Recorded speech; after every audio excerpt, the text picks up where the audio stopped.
দেখেন, আজ আমি এই মেঘদূত কাব্যের কিছু কথা বলবো। মেঘটা কিন্তু এখন দক্ষিণ আকাশ থেকে উত্তরাভিমুখে ধেয়ে চলছে। কেন জানি মনে পড়লো কবিকুল চূড়ামণি কালিদাসের মেঘদূত কাব্যের কথা। মেঘদূত কাব্যে কিন্তু কবিকুল চূড়ামণি কালিদাস ওনার অমর কাব্য, এই কাব্যে মেঘের কিছু কথা উনি উল্লেখ করেছেন। দেখেন, আমার মাথার উপরে কিন্তু দিগন্ত বিস্তৃত মহাকাশ। তো গুপ্ত বংশের রাজা চন্দ্রগুপ্ত মৌর্য ভারতবর্ষের শাসনকর্তা ছিলেন খ্রিস্টপূর্ব কোনো এক সময়।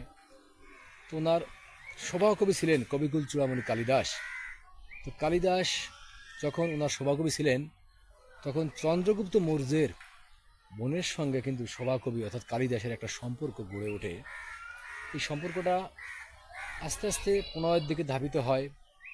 যখন ধাবিত হয় তখন কিন্তু যখন পারিবারিক মিলবন্ধনের চেষ্টা হয়, তখন কিন্তু পারিবারিকভাবে যখন প্রস্তাব দেওয়া হয়, তখন কিন্তু এটা কিন্তু চন্দ্রগুপ্ত মৌর্য কিন্তু মেনে নিতে পারেন নাই। তখন কিন্তু কালিদাসকে নির্বাসন দেওয়া হয় দক্ষিণে রামগিরি পর্বতে। তো কিছুদিন কালিদাস যখন রামগিরি পর্বতে অবস্থান করেন, তখন কিন্তু ওনার প্রিয়া সেই উজ্জয়িনী নগরের ওনার সেই প্রিয়া থাকেন, অর্থাৎ দ্বিতীয় চন্দ্রগুপ্ত মৌর্যের বোন।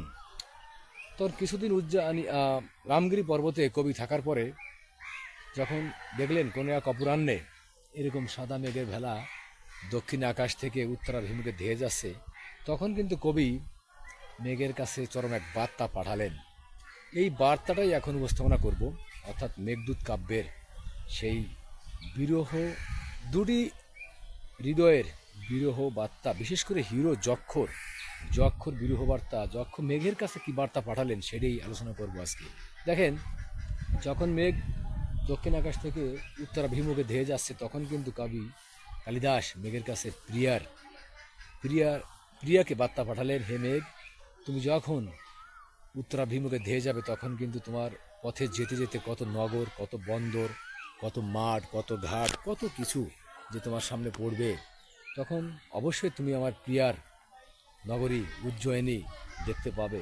তো উজ্জয়িনীতে যে বলবে তোমার বিরহে তোমার প্রিয় যক্ষ ভালো নেই, অর্থাৎ আমি যে তার বিরহে কতটা ব্যথাতুর হৃদয় এখানে আছি, এই বার্তাটা তুমি পৌঁছে দিবে। মেঘকে কিন্তু মেঘদূত মানে কি, মেঘের কাছে সংবাদ পাঠালেন। তো তুমি যখন যাবে, তখন আমার প্রিয়ার সঙ্গে দেখা হবে, প্রিয়া তোমাকে বরণ করে নেবে, প্রিয়াকে বলবে তোমার বিরহে তোমার প্রিয় যক্ষ ভালো নেই।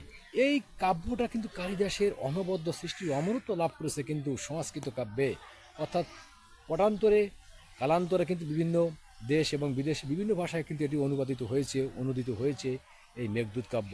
তো আজকে সকালে মেঘটা দেখলাম যে দক্ষিণ আকাশ থেকে যখন মেঘগুলো উত্তরাভিমুখে ধাবিত হচ্ছে, তখন কিন্তু আমার কেন জানি মেঘদূত কাব্যের কথাগুলো মনে পড়ে গেল।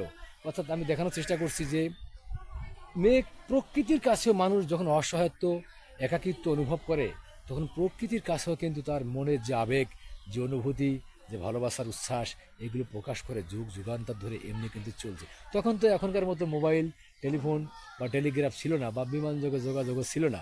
তখন কিন্তু কী ছিল, মনের ভাষা, প্রকৃতির কাছে কিন্তু মানুষ তার ব্যথা, তার বিরহ, তার ভালোবাসার আকুলতা, ব্যাকুলতা সবই কিন্তু প্রকাশ করছে প্রকৃতির মাধ্যমে। তার নিদর্শন হচ্ছে কালিদাস যখন রামগিরি পর্বতের নির্বাসনে ছিলেন, তখন কিন্তু উজ্জয়িনী নগরী অর্থাৎ উত্তর ভারতের উজ্জয়িনী নগরে তার প্রিয়ার কাছে চরম এক বার্তা পাঠালেন, তার বিরহের বার্তা, তার মিলনের ব্যাকুলতার বার্তা। এইটাই কিন্তু কালিদাসের অমর কাব্য, অমর কীর্তি মেঘদূত।